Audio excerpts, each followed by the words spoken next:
It was three men that came together. Three men from Texas. Three men with a distinctive sound that was all their own. Three men on the same musical journey to play the blues, rock, and to keep things as simple as possible. Three men inspired by one band. Three men known as ZZ Top. I'm JD Boutillier, and this is Breakout Backstories. William Frederick Gibbons was born on December 16, 1949 in Houston, Texas. The only son of the Gibbons family, he and his sister were raised in a house of music. His father, Freddie, was an entertainer by trade, an orchestra conductor and concert pianist for Samuel Goldwyn at MGM Studios. This opened the door wide for young Billy Gibbons as he was exposed to the world of art, film, and music, not just from radio and TV, but being there in person alongside his father. Billy's mother, Lorraine, recognizing the passion her son had, took him to his father's place of employment to meet the greats of rock and blues. At 5 years old, he met the king, Elvis Presley, thanks to his father's place of work. At 7, he witnessed a recording session of B.B. King as he was working on his sophomore album, The Blues. It was clear to Billy he wanted to be a musician. Expressing this to his parents, it wasn't long until he found himself taking lessons from a pro in the industry, Tito Puente. Surprisingly, this wasn't for guitar lessons. From the age of 6 to 12, future guitarist for ZZ Top was actually learning how to play the drums. This changed in 1962. For his 13th birthday, he received a Sunburst Gibson Melody Maker guitar with a Fender Champ amplifier. Now, this didn't come out of nowhere. For a few years before this, Gibbons became a fan of Jimmy Reed, legendary electric blues guitarist and singer. Already infatuated with the genre, what the young drummer heard from Reed was hard to ignore. It was the blues, but it was also something else. Before he had a driver's license, he was in his first band, the Saints. After that came Billy G and the Blue Flames. Then the Coachmen. Each one of these bands were influenced by other acts. This is a common practice in the music industry, even to this day. Find your own sound through exploring established ones. It was during the time of the Coachmen where the group became fans of a Texas group called 13th Floor Elevators. Also known as The Elevators, this group released You're Gonna Miss Me in 1966, which became a charting hit. Being that Gibbons was a Texan himself, he reached out to the group and both bands became fast friends. A year later, Gibbons found himself having to rebuild as the Coachmen disbanded. Relying on his inspirations and his recent friends, Moving Sidewalks was created and a quick hit followed with 99th Floor. A song that got some decent radio play and the attention of soon-to-be legend Jimi Hendrix. Turns out Hendrix was a fan of the group and impressed with their sound, their presence on stage, and Billy Gibbons' skills on guitar. Let me repeat that. Lead guitar icon Jimi Hendrix was a fan of Billy Gibbons and his band before ZZ Top, that band being Moving Sidewalks. It was this respect and fandom that helped the group get into a prime opening spot on many rock tours in the late 60s, opening up for Jimi Hendrix and even The Doors. Soon after, they recorded a debut album titled Flash, plus a follow-up hit to 99th Floor with Need Me. It seemed as though Moving Sidewalks was on a roll. Then, in 1969, the draft changed everything. Bassist Dom Summers and keyboardist Tom Moore had their numbers called and were swiftly drafted into the U.S. Army, leaving Gibbons to build from the ground once more. With drummer Dan Mitchell, from the now disbanded Moving Sidewalks, already on board, the two were looking to replace the bassist and keyboardist they had just lost to the draft. What they found was a bargain deal of a musician in Lanier Gregg, an Austin, Texas native who was an all-around musician as he was a composer, keyboardist, and bassist. Next, what they needed was a brand new name, and once again, Gibbons went to those who inspired him. He noticed that some of his favorite blues artists went with initials. B.B. King, Z.Z. Hill, His first thought was just to combine the two and go with ZZ King. But that was quickly shot down for being too close to the inspiration. So, why not something a little left of center? Well, a king is a leader. There isn't much higher than a ruler. They're the top of the monarchy. Top of the food chain. Top. ZZ Top. Thanks to their experiences touring with The Doors, Jimi Hendrix, and getting to know industry experts, it was a quick turnaround to getting back into the studio, recording something under the new name and trying to get some attention. In early 1969, needless to say, it was a very busy start to the year. The three musicians recorded a single, Salt Lick, with Miller's Farm as the B-side. A new manager in tow, Bill Ham, who Gibbons met a year prior, ZZ Top started shopping around for a record label to help produce and release a full album. Problem was, not everyone was on board. Even though you can very clearly hear the incredible sounds of a keyboard melding well with the song and the vocals, Lanier Gregg wasn't happy. Quote-unquote, creative differences was the only reason Gregg would give when asked in later interviews why he left ZZ Top in 1969, almost immediately after recording 2 songs. Regardless, ZZ Top was now down a bassist, and quicker than a hiccup, a drummer too. Dan Mitchell was out the door. Creative differences. Gibbons refused to start from scratch again, but needed new bandmates. Fortunately, he had connections. First, he was quickly able to find a new bassist in Billy Etheridge, a bandmate of blues legend Stevie Ray Vaughan. Unfortunately, Billy Etheridge wouldn't stick around for very long. He would be by to help out and write a few lyrics and maybe get some music down on sheets, but would leave shortly after. As for a drummer, this was a case of great minds think alike. Like a family tree, the root of all this music was heavily inspired by 13th Floor Elevators. Without them, Gibbons wouldn't have created his earlier band, Moving Sidewalks. Also without them, a different Texas-based rock band wouldn't have formed.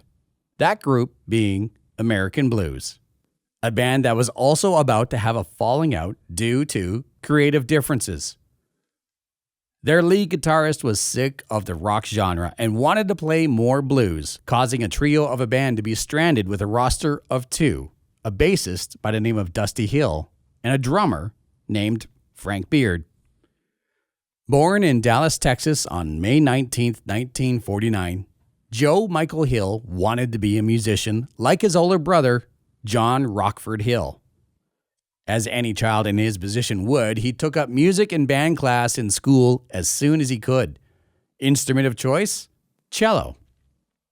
While learning the basics in school, he was drawn to the music genre of the blues, which was uncommon in his circle of friends. Apparently, there would be many times he would be invited to hang out at his friend's place where their parents would be shocked and impressed when Hill would have his favorite Muddy Waters records in tow. By the age of 8, Hill and his brother Rocky were singing for money. 13, now known as Dusty thanks to playground name-calling and shenanigans, he started to learn the bass guitar. Unlike many other bass players, even to this day, he went straight to the bass guitar, bypassing the usual route of learning 6-string guitar first. Light on funds for lessons, he pretty much taught himself out of fear of embarrassment on stage. The desire to perform well engulfed everything in Hill's life, including attending school. Already performing in local bars and events before the age of 16, he dropped out before joining a fake version of the British group, The Zombies, where he and his bandmates dyed their hair blue. In Texas, in the 60s, blue hair garnered the wrong type of attention nearly everywhere they went. By 1968, Dusty joined his brother Rocky in the American Blues Band, but things wouldn't last very long. Rocky, already feeling frustrated with the changes in roster, music direction, and a shift in the crowds at events, left the band shortly after. Rocky wanted to stick to the blues, not chance having blue hair or anything that resembled the rock genre. This left Dusty Hill looking to move forward somewhere else, alongside the drummer that followed him from band to band since the Blue-Haired Zombies group, that being Frank Beard. Born on June 11, 1949 in Frankston, Texas, Frank Lee Beard grew up a simple and straightforward Southern child. Like his future bandmates, he was drawn to the music at a young age, rock and blues. Unlike them, he knew what he wanted to learn from the start: the drums. No secondary instrument, no backup skills, just a desire to be behind the kit. By his early teens, he too was inspired by the local group 13th Floor Elevators and wanted to play. Beard had developed a style and consistency usually seen in drummers twice his age. It wasn't long before he joined Dusty in shaking hands with Gibbons to officially join ZZ Top. This was a lifeline to the guitarist Billy Gibbons. Having just invented a new band, acquiring a manager, recording 2 songs, and actively shopping for a record deal, meeting 2 other musicians who were fans of the blues, inspired by the same artists and bands, plus willing to lean more into rock, was a massive win. Now, the next issue: finding a record label that was willing to listen. 3 20-year-olds from Texas in a brand new band, 2 members having recently joined with a sound that wasn't blues and wasn't rock, made a lot of the local labels and record companies very nervous. ZZ Top had to take a bit of a gamble and signed a deal with an overseas company, London Records affiliate Decca Records. With home base for the band now firmly in Houston, Texas, it was time to get some practice in and attention on the trio. Fortunately, they had some help from a local radio DJ in Beaumont, Texas. Radio personality Al Caldwell helped set up the first official performance of ZZ Top on February 10th, 1970 at the Knights of Columbus Hall. According to Gibbons, 1 person was in attendance, which he claimed he treated to a Coke after the show. ZZ Top's first album, debut album, recorded from June to October 1970 in Tyler, Texas, released January 1971. Official single from the record, Somebody Else Been Shaking Your Tree. According to Gibbons, they went with the album title of ZZ Top's first album because they basically wanted to call their shot, much like Babe Ruth pointing to the stands. At the time of release, they weren't sure if they would get a chance to make another album, but they wanted to. While the lone single didn't chart, it was a foot in the cement of who ZZ Top was. A mix of blues, rock, attitude, and humor. What followed was another round of local tours and performances. This time around, the attendance grew quickly. More than a single Coca-Cola, more than a case of Coca-Cola. While touring and performing, the writing and the jamming never stopped. Come September, ZZ Top made good on their called shot of a second album recording. Rio Grande Mud, sophomore album, recorded September 1971 to January 1972 in Tyler, Texas. Released on April 4th, 1972. Official single from the record, Francine.